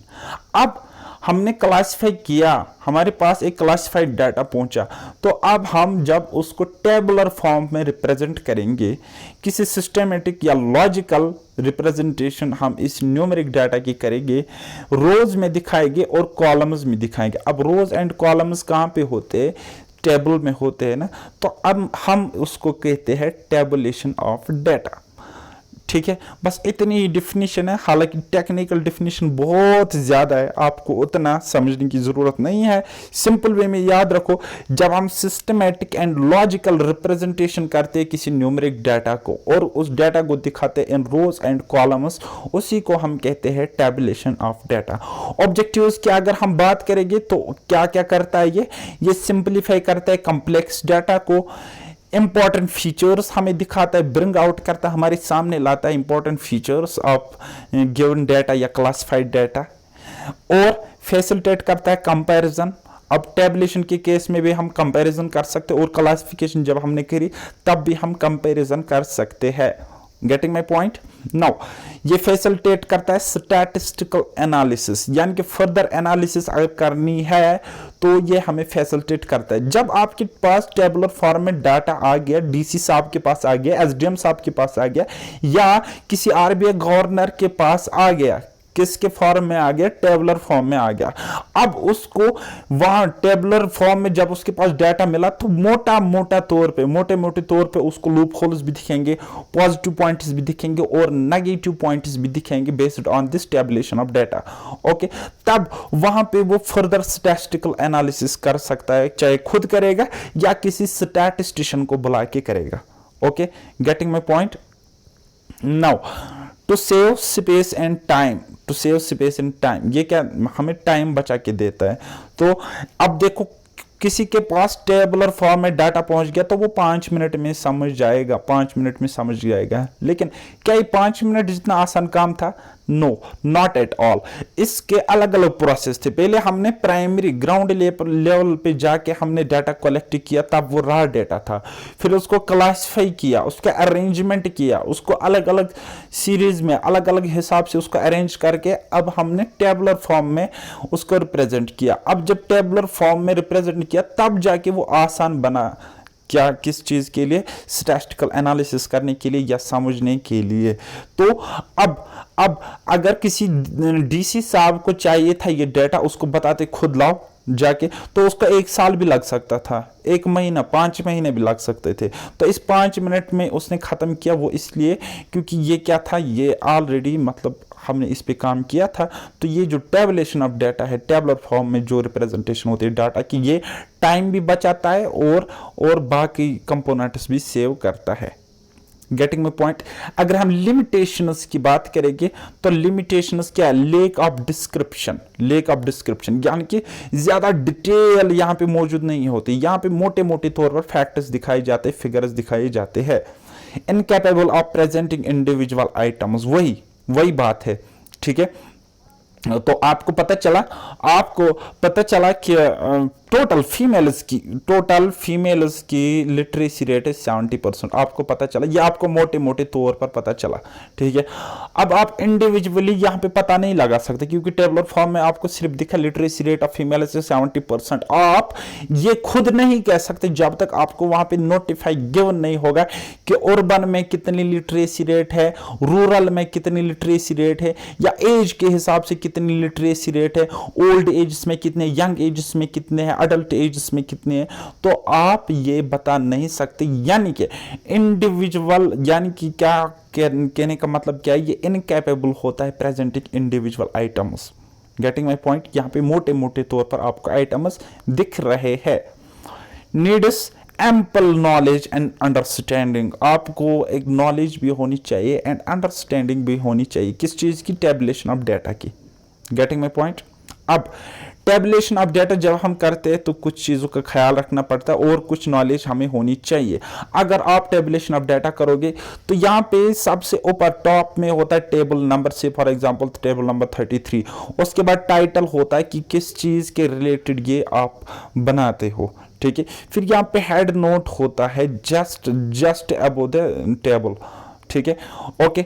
देन उसके बाद आप टेबल कुछ इस तरीके से देख रहे हो टेबल इस तरीके से कुछ देख रहे हो ना आप। फिर क्या होता है, यहाँ पे रोज भी होते हैं इस तरीके से और कॉलम्स भी होते हैं। ये अगर आप इस तरीके से देखोगे तो दीज आर रोज, इस तरीके से देखोगे तो ये क्या होते हैं, कॉलम्स होते हैं, कॉलम्स होते हैं। लेकिन सबसे ऊपर होता है कैप्शन। कैप्शन मतलब कॉलम हेडिंग, हर एक कॉलम की हेडिंग। ये है कॉलम की हेडिंग, सपोज यहाँ पे मेल था, यहाँ पे फीमेल था, यहाँ पे चिल्ड्रन था, तो ये कॉलम्स की हेडिंग हो गई ना, ये कॉलम्स की हेडिंग हो गई। तो ये कॉलम हेडिंग को हम कैप्शन कहेंगे। क्या कहते हैं बेटा, कैप्शन कहेंगे, ठीक है। अब ये मेल्स है, ये फीमेल्स है, ये चिल्ड्रन है। ओके, नाउ हम इनकी यहाँ पे सपोज एक अलग अलग पैरामीटर उठाएंगे। हम देखेंगे इनकी मैथ्स नॉलेज, इनकी रिलीजियस नॉलेज, ठीक है, इनकी सपोर्ट्स नॉलेज, सपोर्ट्स नॉलेज। फिर देखेंगे कि मेल्स को कितनी मैथ्स की नॉलेज, फीमेल्स को कितनी, चिल्ड्रन में कितनी। रिलीजन नॉलेज में देखेंगे मेल्स में कितनी, फीमेल्स में कितनी एंड चिल्ड्रन में कितनी। फिर देखेंगे सपोर्ट्स में मेल्स में कितनी, फीमेल्स में कितनी एंड चिल्ड्रन में कितनी। और यहाँ पे हम टोटल करेंगे, यहाँ पे हम टोटल करेंगे। अब हम ये जो आप ये पार्ट देख रहे हो ना, जहाँ पे हमें इंफॉर्मेशन, डाटा, फैक्ट्स गिवन है, फिगर्स गिवन है, तो इसको हम कहेंगे बॉडी। क्या कहेंगे, इस पार्ट को हम बॉडी कहेंगे। अब ये इन फैक्ट्स की हेडिंग था, ये जो हेडिंग थी, तो ये किसकी हेडिंग थी, ये रो हेडिंग थी ना बेटा। ये यहाँ पे हमें रो हेडिंग थी, यहाँ पे रो हेडिंग है, यहाँ पे रो हेडिंग है, यहाँ पे रो हेडिंग है, तो यहाँ पे रो टोटल है, रो टोटल है, रो टोटल है। अब ये जो रो हेडिंग होती है, रो हेडिंग होती है, रो हेडिंग होती है, तो इसको हम स्टब कहते हैं या स्टब्स कहते हैं, STUBS, स्टब्स। ओके, उसके बाद यहां पे टोटल हम लिखते हैं कॉलम्स का, और इस साइड टोटल लिखते हैं रोज का। और यहां पे अगर टोटल कॉलम्स और रोज का लिखना होगा तो हम यहां पे लिखते हैं। Getting my point. और एंड में अगर कोई एक्सेप्शन हो तो वो हम लिख सकते हैं फुट नोट में, फुट नोट में, ठीक है। कोई मिस किया हो या कोई बात हो जो इस्टेब्लिशन ऑफ डाटा के लिए इंपॉर्टेंट हो तो हम फुट नोट में लिख सकते हैं। और फुट नोट के ठीक नीचे होता है एक और नोट, उसको हम कहते हैं source note, source note. Source note में हम ये लिखते हैं कि किन सोर्सेस से हमने ये डाटा कलेक्ट किया हुआ है। Okay guys, so main parts of table अब मैं आपको समझाने की कोशिश करूंगा। तो टेबल नंबर क्या होता है, first item mentioned on top of table, identification या रेफरेंस। तो वो मैंने आपको बताया कि यहाँ पे हम टेबल नंबर, फिर देन उसके बाद नेक्स्ट क्या होता है, टाइटल, पर्पस ऑफ टेबल, किस पर्पस के लिए कर बनाते हो, टेबुलेशन करते हो डाटा की, या डिस्क्रिप्शन। और ये क्या रहता है, second item. Then head note, third item, just about the table, information about unit of data. Unit of data के लिए क्या होता है, इंफॉर्मेशन गिवन होती है। देन उसके बाद कैप्शन का मतलब कॉलम हेडिंग, रो हेडिंग का मतलब होता है स्टब्स, स्टब्स को हम रो हेडिंग कहते हैं। फुटनोट क्या होता है, to explain non explanatory things, कोई चीज ऐसी हो जिसको आपने टेबलर फॉर्म में जब रिप्रेजेंटेशन करी डाटा की, वहां पे एक्सप्लेन नहीं किया, तो आप वहां पे फुट नोट में उस चीज को लिख सकते हो। वो कोई एक्सेप्शन हो सकता है, कोई सर्कमस्टेंस हो सकती है, कोई सिचुएशन हो सकती है, कोई कंडीशन हो सकती है। Getting my point. देन उसके बाद सोर्स नोट। सोर्स नोट क्या होता है, statement indicating source of data, यानी कि किस सोर्स से आपने डाटा लिया है उसको इंडिकेट करता है सोर्स नोट। एक बेस्ट एग्जांपल, एक टेबल, बेस्ट टेबल में आपको समझाने की कोशिश करूंगा और आपका हर एक कंफ्यूजन यहां पे क्लियर हो जाएगा। जैसे कि सबसे पहले टेबल नंबर, तो टेबल नंबर 4.5 टाइटल, टाइटल है इस टेबल का टाइटल क्या है, population of India according to workers and non workers by gender and locations. यानी कि ये पॉपुलेशन है इंडिया की, किन की है, वर्कर्स की है अकॉर्डिंग टू जेंडर, ठीक है, और लोकेशन। Getting my point. यहाँ पे यानी कि एट्रीब्यूट भी है और यहाँ पे स्पेटियल क्लासिफिकेशन भी इसमें इंक्लूड है, ज्योग्राफिकल लोकेशन के हिसाब से।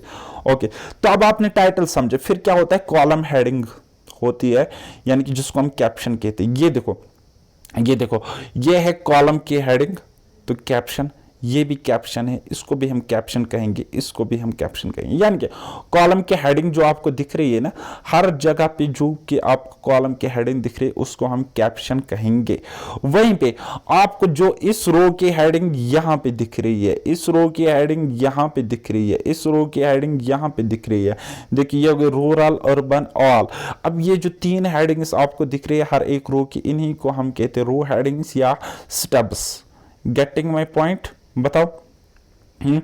अच्छा, आपको जो ये दिख रहा है ना, यहाँ से डाटा आपको जो दिख रहा है यहाँ तक, तो इसको हम कहेंगे body of the table, body of the table. वहीं पे अब ये जो डाटा है इसको तो आप खुद समझ सकते हो, मुझे एक्सप्लेन करने की ऐसी ज़रूरत नहीं है। लेकिन ये डाटा कहाँ से लिया गया है, सोर्स क्या है, इसका सोर्स है सेंसस 2021। तो ये इसको यहाँ पे लिखा जाता है सोर्स, इसको हम कहते हैं सोर्स नोट, सोर्स नोट। वहीं पे अब आप फुट नोट भी देखो, footnote figures are round to nearest score, यानी कि ये एक्सेप्शन था ना, और इस एक्सेप्शन को हमने यहाँ पे नहीं दिखाया, एक्सेप्शन को हमने यहाँ पे नहीं दिखाया। हो सकता है ये जो 4 आपको यहाँ पे दिख रहा है, यहाँ पे ये था 3.9, अब हमने ये राउंड अबाउट 3.9 को अप्रोक्सीमेट लिया 4, ठीक है ना। तो ये एक्सेप्शन था ना यहाँ पे, ये मतलब एक ऐसी चीज है जिसको हम, या हम कहेंगे नॉन एक्सप्लेनेटरी थिंग, जिसको एक्सप्लेन नहीं किया था हमने टेबल में। कहाँ हम टेबल में इतना लिखेंगे, सिंपल सिंपल दिखाया, टेबल को अंडरस्टैंडेबल बनाया, ठीक है। और वैसे भी टोटल फिर ज़्यादा, ओवरऑल टोटल जब ज़्यादा है तो वो ज़्यादा फ्लक्चुएट भी नहीं करता है जब हम इसमें अप्रोक्सीमेट वैल्यूज लेंगे तो। लेकिन सेटल ये चीज़ हमें छुपानी नहीं होती, तो इसको हम मेंशन करते हैं कहाँ पे, फुट नोट में। अब आपने देखा कि फुट नोट क्या होता है, टाइटल क्या होता है, टेबल नंबर क्या होता है, कॉलम हेडिंग्स या कैप्शन क्या होता है, रो हेडिंग्स या स्टब्स क्या होता है, एंड बॉडी क्या होती है, ठीक है। तो यही खासियत जिसमें ये सारे क्राइटेरिया, सारी चीजें होंगी किसी टेबल में, टाइटल होगा, टेबल नंबर होगा, row, stub, source note, footnote, body होगी, तो उसी वही कैरेक्टरिस्टिक्स होती है अपने आप में किसकी, एक गुड टेबल की। जैसे कि एक गुड टेबल की कैरेक्टरिस्टिक्स क्या क्या होती है, title should be compatible with objective, comparable होना चाहिए, आइडियल साइज होना चाहिए, column total and row total include होना चाहिए, स्टब्स, कैप्शंस, हेडिंग्स गिवन होनी चाहिए टेबल में। देन उसके बाद सिंपल होना चाहिए, इकोनॉमिकल होना चाहिए, एंड अट्रैक्टिव भी होना चाहिए। एब्रिविएशंस का यूज कम से कम करना है, और ओवर क्राउडिंग नहीं करनी है, यानी कि मिक्स अप नहीं करना होता है डाटा को। ओके, अब जब अगर हम टेबल की टाइप्स की बात करेंगे या काइंड्स की बात करेंगे, तो 3 ब्रॉड कैटेगरीज में हम पहले टेबल को देखते या डिवाइड कर सकते। एक होता है अकॉर्डिंग टू पर्पस, पर्पस के हिसाब से हम टेबल्स को डिवाइड करते हैं, ठीक है। यानी कि पर्पस क्या क्या हो सकता है, जनरल पर्पस होता है, स्पेशल पर्पस होता है। जनरल पर्पस जिसको कोई भी यूज करेगा, स्पेशल पर्पस जिसको सम स्पेसिफिक पीपल, कुछ ही लोग यूज कर सकते हैं, ठीक है, या कुछ ही लोगों के लिए ये मतलब रिलेवेंट होता है। According to originality, original table, primary data, derived table एक होता है, दिस सेकेंडरी डाटा इसमें होता है। यानी कि ये डिराइव्ड टेबल क्या होता है, ये यहाँ से डिराइव किया जाता है, ओरिजिनल टेबल को देखते देन डिराइव्ड टेबल बनता है। Similarly in case of general table को देखते फिर स्पेशल पर्पस टेबल बन जाता है। वहीं पे अगर हम देखेंगे कंस्ट्रक्शन के हिसाब से, जब हम कंस्ट्रक्ट करते हैं किसी टेबल को, तो सबसे पहले क्या होता है, सिंपल और वन वे टेबल, और दूसरा होता है कॉम्प्लेक्स टेबल। अब ये जो सिंपल वन वे टेबल होता है इसको हम कहते हैं सिंपल और वन वे क्लासिफिकेशन या one way tabulation. Getting my point. अब कॉम्प्लेक्स की बात जब हम करेंगे, अगर वो 2 वे टेबल होगा तो हम उसको डबल कहेंगे, 3 वे टेबल होगा तो हम उसको ट्रेबल कहेंगे, और अगर और भी ज़्यादा वेज होंगे किसी टेबल को तो उसको हम मैनीफोल्ड टेबल कहेंगे, ठीक है। जैसे कि आपने मैनीफोल्ड क्लासिफिकेशन देखी थी, वही लॉजिक यहाँ पर भी है। ओके, अब क्लासिफिकेशन करेंगे टेबल्स की, यानी कि सिंपली हम देखेंगे टाइप्स ऑफ टेबल या उनको क्लासिफिकेशन करेंगे। तो बेस्ड ऑन पर्पस हमने देखा कि जनरल पर्पस टेबल होता है, स्पेशल पर्पस टेबल होता है। तो जनरल पर्पस टेबल जो होता है वो जनरल यूज के लिए होता है, जैसे कि इसका कोई स्पेशल पर्पस नहीं होता है। जैसे कि एक एग्जांपल मैंने यहाँ पे लिया है सेंसस।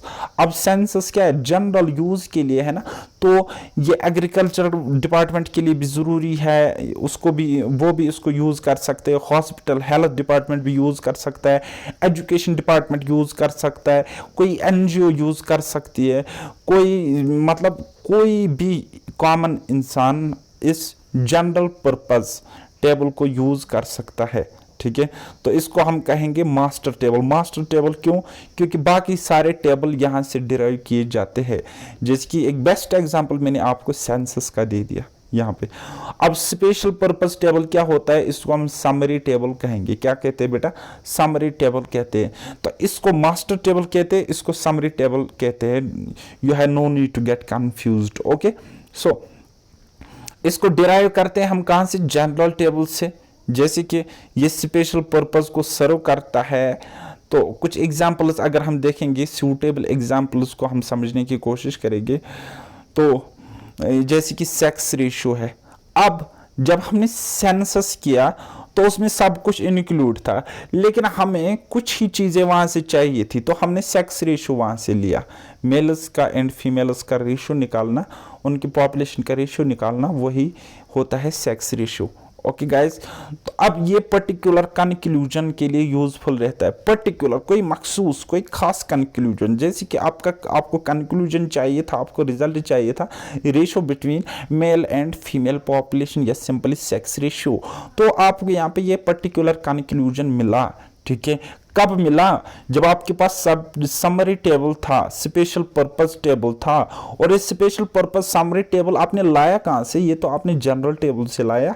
दैट मीन्स ये जो स्पेशल पर्पस टेबल है, या हम कहेंगे समरी टेबल है, it is derived table. Getting my point, ये एक डिराइव्ड टेबल है जिसको डिराइव कहां से किया गया था, from general purpose table. Okay, now on the base of originality, originality के बेसिस पर भी हम इसको कैटेगराइज कर सकते हैं, इसको क्लासिफाई करते हैं। एक होता है हमारे पास ओरिजिनल टेबल, जिसको हम प्राइमरी टेबल कहते हैं। ओके, तो यहां पे क्या होता है, data is presented in the form in which it is collected. यहाँ पे डाटा क्या होता है, प्रेजेंट किया हुआ होता है, किस फॉर्म में, जिस फॉर्म में इन्होंने कलेक्ट किया उसी एज इट इज फॉर्म में यहाँ पे उसको ये प्रेजेंट करते हैं। वहीं पे अगर हम डिराइव टेबल या सेकेंडरी टेबल की बात करेंगे, तो यहाँ पे ये डाटा लेते उसको कन्वर्ट करते हैं, उसको अपने रिक्वायरमेंट के हिसाब से कन्वर्ट करते हैं। लिमिटेड नंबर ऑफ कॉलम्स होते या लिमिटेड नंबर ऑफ रोज हो सकते, जो भी इनकी रिक्वायरमेंट होगी उस रिक्वायरमेंट के हिसाब से ये इसको डिराइव करते हैं, या इसी को हम कहते हैं सेकेंडरी टेबल। ओके, अब on the basis of construction भी हम टेबल्स को देखते हैं। एक और टाइप है, तो एक हमने आपको बताया सिंपल टेबल और दूसरा मैंने आपको बताया कॉम्प्लेक्स टेबल। अब सिंपल टेबल में क्या होता है, one way classification, one way data होती है। तो क्या होता है, data presented based on one characteristic only, सिर्फ और सिर्फ एक कैरेक्टरिस्टिक पर जब हम डाटा को प्रेजेंट करते हैं तो उसको कहते हैं सिंपल टेबल या वन वे टेबल। ओके, जैसे कि मैंने यहाँ पे कुछ स्टेट्स लिए हैं इंडिया के, UP, Maharashtra, Bihar, West Bengal, Andhra Pradesh and Madhya Pradesh. Then उनकी एक ही कैरेक्टरिस्टिक मैंने ली, दैट इज पॉपुलेशन। तो इन स्टेट्स का एक ही पैरामीटर मैंने यहाँ पे लिया, दैट इज पॉपुलेशन। पॉपुलेशन मैंने किया, तो ये एक ही कैरेक्टरिस्टिक है ना, एक ही कैरेक्टरिस्टिक्स पर ये अलग अलग है। तो tabulation based on only one characteristic यहाँ पे हो रहा है, तो इसको हम कहते हैं सिंपल वे या one way tabulation. Getting my point now. अब दूसरा हमारे लिए इंपॉर्टेंट था कॉम्प्लेक्स टेबल। कॉम्प्लेक्स टेबल्स यहाँ पे क्या होता है, more than one attribute, more than one characteristic यहाँ पे प्रेजेंट होती है एक साथ, तो इसलिए हम इसको कॉम्प्लेक्स टेबल कहेंगे। अब कॉम्प्लेक्स टेबल अगर हमारे पास डबल है या टू वे टेबल है, वो कुछ इस तरीके से हो सकता है, वो कुछ इस तरीके से हो सकता है। अब देखो ये हमारे पास टोटल स्टूडेंट थे, तो इनको कैरेक्टरिस्टिक्स बेसिस पे हमने अलग अलग किया, बॉयज को अलग किया, गर्ल्स को अलग किया। यानी कि ये जेंडर क्या एट्रीब्यूट है, क्वालिटी है, उस बेसिस पर हमने इनको अलग किया। देन ये होगी एक क्लासिफिकेशन, ये होगी एक यहाँ पे क्लासिफिकेशन, अलग अलग टेबुलेशन की, बॉयज को अलग, गर्ल्स को अलग।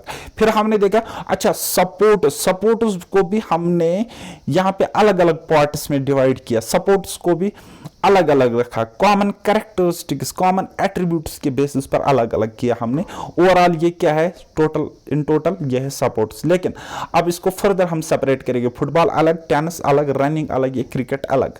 ठीक है। अब यहाँ पे जेंडर के बेसिस पे अलग, फिर यहाँ पे सपोर्ट टाइप के बेसिस पे अलग, यानी कि यहाँ पर भी हमने क्लासिफिकेशन करी, यहाँ पे पर भी हमने इसको अलग अलग अरेंज, अलग अलग क्लासिफाई किया। तो इसको हम कहेंगे टू वे टेबल या हम कहेंगे डबल। ओके गाइस, देन उसके बाद थ्री वे टेबल या इसको हम कहते हैं ट्रेबल।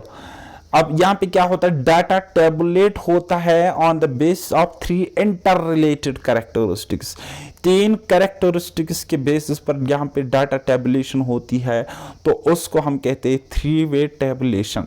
जैसे कि यहाँ पे डिवीजन है, यहाँ पे दिल्ली, यहाँ पे कोलकाता है, यानी कि जियोग्राफिकल लोकेशन के बेसिस पे यहाँ पे क्लासिफिकेशन आपको दिख रही है ना, ठीक है।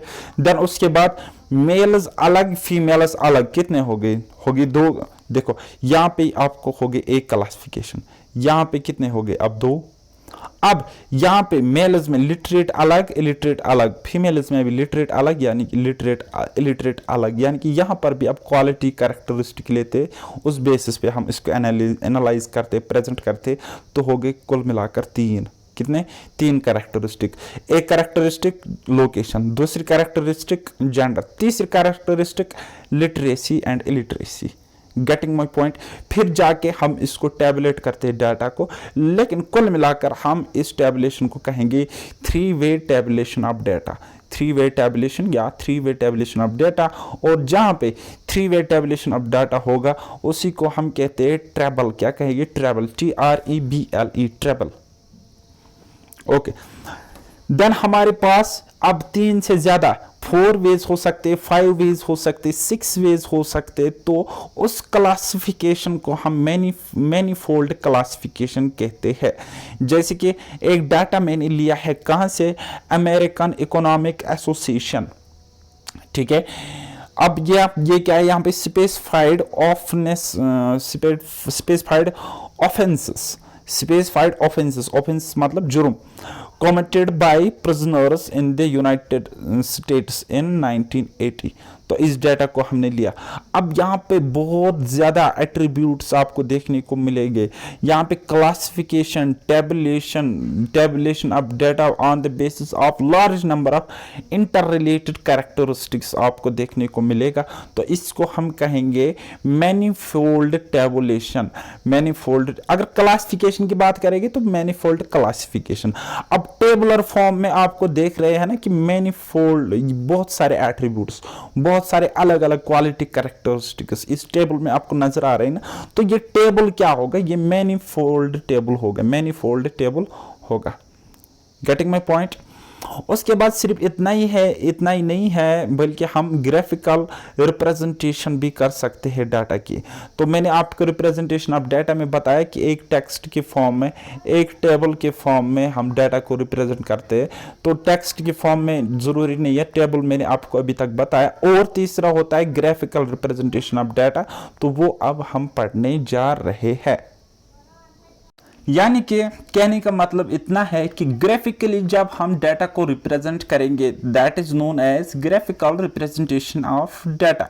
ओके, तो डेफिनेशन की बात करेंगे तो presentation of statistical data on graph paper in the form of lines और कर्व्स। कर्व्स और लाइंस के थ्रू जब हम किसी डाटा को ग्राफ पेपर पर समझाने की कोशिश करेंगे, ठीक है, तो उस प्रेजेंटेशन को हम कहेंगे ग्राफिकल रिप्रेजेंटेशन ऑफ डाटा।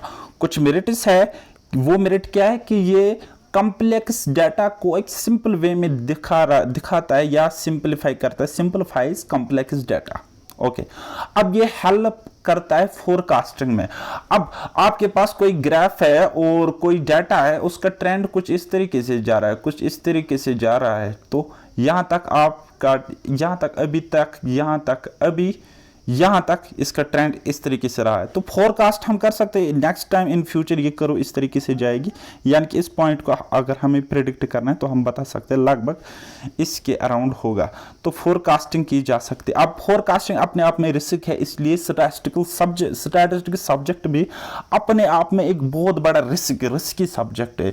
यहाँ पे बहुत ज्यादा नॉलेज चाहिए इंसान को, क्योंकि इसका अगर थोड़ा सा भी मिसयूज हुआ या गलत तरीके से किसी बड़े ओहदे पर स्टैटिस्टिक्स का गलत यूज किया गया, तो उसका नतीजा पूरे ओवरऑल एक कंट्री को भुगतना पड़ता है। ठीक है गाइस। तो चलो जी, variations in the value of variables, variations होते हैं वेरिएबल्स में, उनके वैल्यूज में। अब डिमेरिट क्या है, precise values are not given, precise नहीं होता है। ओके, मैं मनी गिव रॉन्ग प्रेडिक्शंस, वही मैंने आपको बताया कि आप हम यहाँ पे अगर फोरकास्टिंग करेंगे या प्रेडिक्शन करेंगे तो वो प्रेडिक्शन रॉन्ग भी साबित हो सकती है। ठीक है, कोई आफत आ जाए, कोविड आ जाए, कोई भी सिचुएशन आ जाए, तो उस केस में ये सारे प्रेडिक्शंस मतलब सत्यानाश होता है इसका। ओके, चलो जी, डिफिकल्ट टू इंटरप्रेट। ठीक है, अब यहाँ पे कोई कंक्लूजन ड्रा करना ये इतना आसान भी नहीं होता है, तो कहीं ना कहीं ये अपने आप में ही एक ग्राफिकल रिप्रेजेंटेशन ऑफ डाटा के बेसिस पे कोई भी कंक्लूजन ड्रा करना, कोई भी हाइपोथेसिस बता देना, कोई भी हाइपोथेसिस की टेस्टिंग करना, उस चीज़ को कहीं ना कहीं इंटरप्रिटेशन यहाँ पे थोड़ा सा डिफिकल्ट काम रहता है।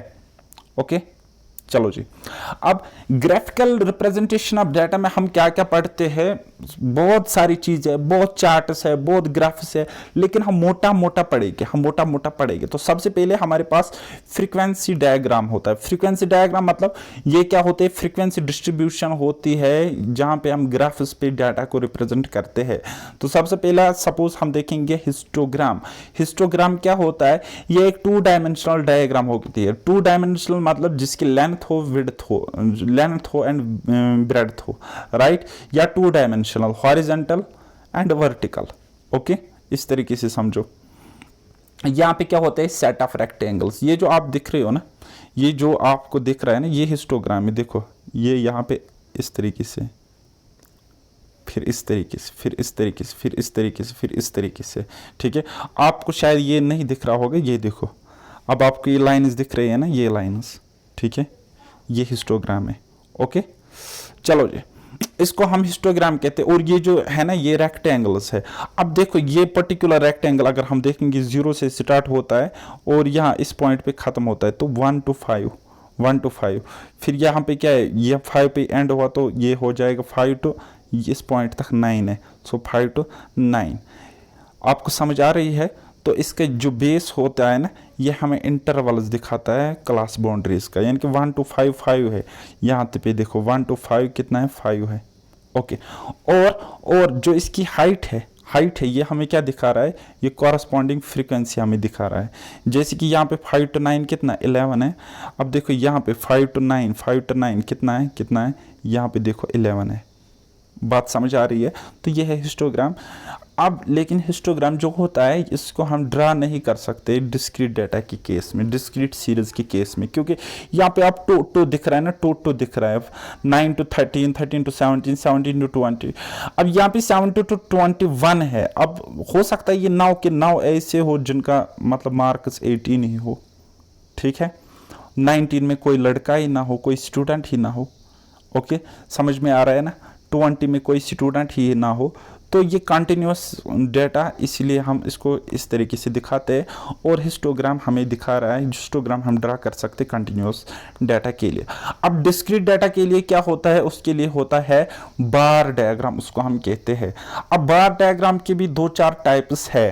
ठीक है, तो वहाँ तक हम नहीं जाएंगे, लेकिन फिलहाल याद रखो कि इसको डिस्क्रीट के लिए भी हम यूज़ कर सकते हैं एंड कॉन्टिन्यूस के लिए भी, लेकिन ज़्यादातर डिस्क्रीट के लिए यूज़ करते हैं। ठीक है, some space has to be left between consecutive class. अब अगर डिस्क्रीट के केस में हम दिखाएंगे ना, तो फिर हमें यहाँ पे थोड़ी सी स्पेस छोड़नी पड़ती है, जैसे कि हमने एक एकेडमिक स्कूल में हम गए, वहाँ पे देखा हमने क्लास 5th के बच्चे, 6th 7th 8th and 9th के स्टूडेंट्स, और क्लास मतलब उन टोटल स्टूडेंट्स में हमने देखे नंबर ऑफ गर्ल्स कितने हैं। सपोज 5th क्लास में 30, 6th में 35, 7th में 20, 8th में 25 एंड 9th में 40। अब हम इसको बार डायग्राम के थ्रू दिखा सकते हैं। देखो यहाँ पे वर्टिकली हम लेते हैं, क्या लेते हैं, फ्रीक्वेंसी लेते हैं, और यहाँ पे हॉरिजॉन्टली हम लेते हैं क्या, क्लास इंटरवल्स या मार्क्स या क्लासेस लेते हैं। ओके, डिफरेंट क्लास लेते हैं।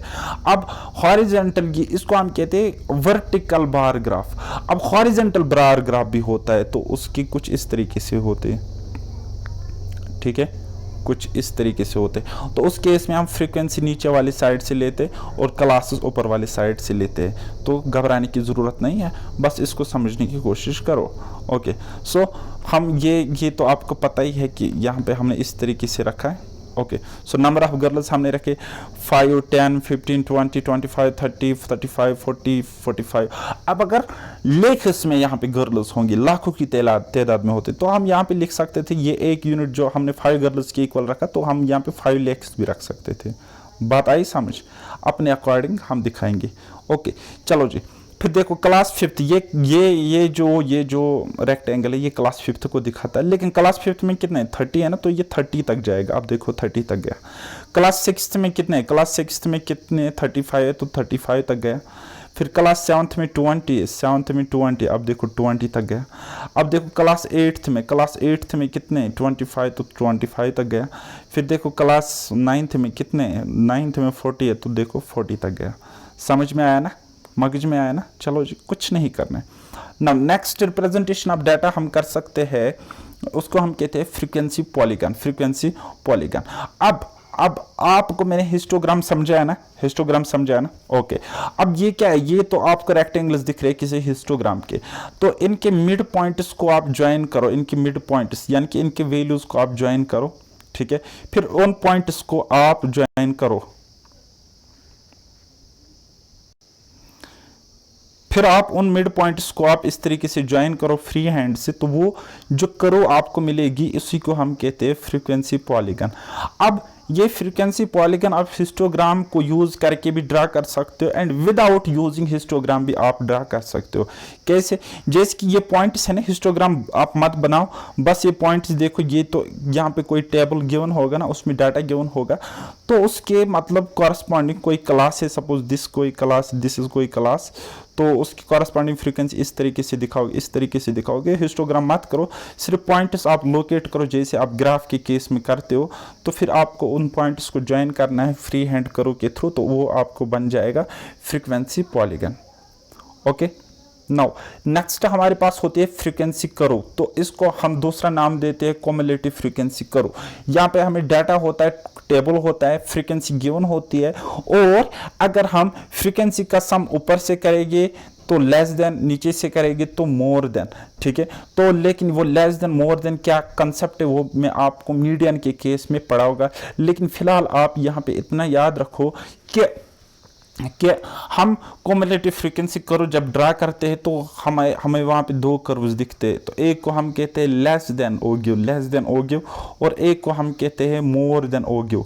अब मैं ये ऊपर से इसलिए यहाँ पे थोड़ा पढ़ा रहा हूँ क्योंकि यहाँ से कोई एक भी क्वेश्चन नहीं आता एग्जाम में, ठीक है। सो लेकिन स्टिल आपको कंसेप्ट होना चाहिए, मीडियन के केस में मैं आपको ये बताऊंगा। So this is less than, this is more than करो। अब जहाँ पे जिस पॉइंट पे ये दोनों कर्व्स इंटरसेक्ट करेगी ना, वो पॉइंट होता है मीडियन। बेटा क्या होता है? वो पॉइंट मीडियन होता है। यहाँ पे ये पॉइंट मीडियन होता है, ठीक है।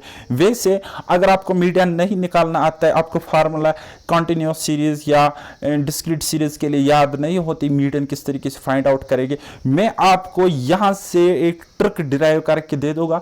आप with in seconds without using formula question को सॉल्व करेंगे, चाहे वो कितना भी डिफिकल्ट क्वेश्चन क्यों ना हो, ठीक है गाइस। चलो जी, नेक्स्ट हम देखते हैं क्लास इंटरवल्स। एक होता है हमारे पास ट्रू क्लास इंटरवल। अब ये ट्रू क्लास इंटरवल क्या होता है, आप यहाँ पे देख सकते हो कि कोई क्लास इंटरवल है, 10 to 20। अब ये 10 क्या है? लोअर लिमिट, ये 20 क्या है? अपर लिमिट, और ये उसके बाद ही हमें नेक्स्ट क्लास दिखता है, तो इसको हम कहेंगे सक्सीडिंग क्लास। यहाँ पे जो आपको अपर लिमिट है ना, वो नेक्स्ट सक्सीडिंग क्लास का लोअर लिमिट है। यानी कि यहाँ पे ये क्लास एंड हुआ 20 पे, तो वेरी नेक्स्ट क्लास स्टार्ट होता है 20 से। फिर ये क्लास एंड हुआ 30 पे, तो इसका सक्सीडिंग क्लास 30 से, यानी कि इस 30 से स्टार्ट हुआ। जब आपको क्लासेस में ऐसा दिख रहा है ना, तो उनको हम कहेंगे ट्रू क्लास इंटरवल्स। और ये जो यहाँ पे आपको बाउंड्रीज दिख रही है ना क्लास की, तो इनको हम कहेंगे क्लास बाउंड्रीज। समझ में आ गई? ओके जी। नॉन ट्रू क्लासेस में क्या होता है कि कोई क्लास इंटरवल आप उठाओ, ठीक है, जैसे कि कोई भी क्लास उठाओ, नॉट इंटरवल, कोई क्लास उठाओ, ये लोअर लिमिट ये अपर लिमिट, तो ये एंड होता है 39 पे। लेकिन क्या ये 39 से इसका सक्सीडिंग क्लास स्टार्ट होता है? नहीं, 40 से होता है ना। सो यहाँ पे क्या होता है एक्चुअल में, ये जो आपको क्लास दिख रहा है ना, तो यहाँ पे ये दोनों इंक्लूड होते हैं, यहाँ पे ये दोनों इंक्लूड होते हैं, लोअर भी एंड अपर भी। ओके, तो वही अगर आप बात करोगे इन ट्रू क्लासेस में, तो यहाँ पे 10 इंक्लूड है टिल 19 तक 10 इंक्लूड है, और ये 20 खुद इंक्लूड नहीं होता है, वो दूसरे क्लास में इंक्लूड होता है। तो ये बात आप समझ लो। ओके, और ये जो नॉन ट्रू क्लासेस है, ये जिस लिमिट पर एंड होते हैं उस लिमिट से इसका सक्सीडिंग क्लास स्टार्ट नहीं होता है। तो वही मैंने यहाँ पे लिखा है कि क्या upper limit of each class is not equal to lower limit of succeeding class. कोई भी क्लास आप उठाओ, उसका जो अपर लिमिट होगा, जैसे कि इसका 39, इसका 49, इसका 59, ओके, सो वो इनके सक्सीडिंग क्लास का लोअर लिमिट के इक्वल नहीं होता है। ओके, और इनको हम क्लास विड्थ कहेंगे यहाँ पे, अभी उतना आप मत सोचो। ओके, नाउ हमारे पास होता है open ended classes, open end classes या ओपन एंड क्लासेस, और एक होता है हमारे पास क्लोज एंड क्लासेस। ठीक है, अब ओपन एंड क्लासेस क्या होता है, इनका लास्ट वाला एंड या पहला वाला एंड या दोनों एंड्स क्या होते, ओपन होते हैं। जैसे कि देखो, ये बिल्कुल क्लास क्लोज है। अब यहाँ पे बिलो 10 9 भी आता है, 8 भी आता है, 7 भी आता है। अब हमें क्या पता है ये कहाँ पे स्टार्ट हुआ।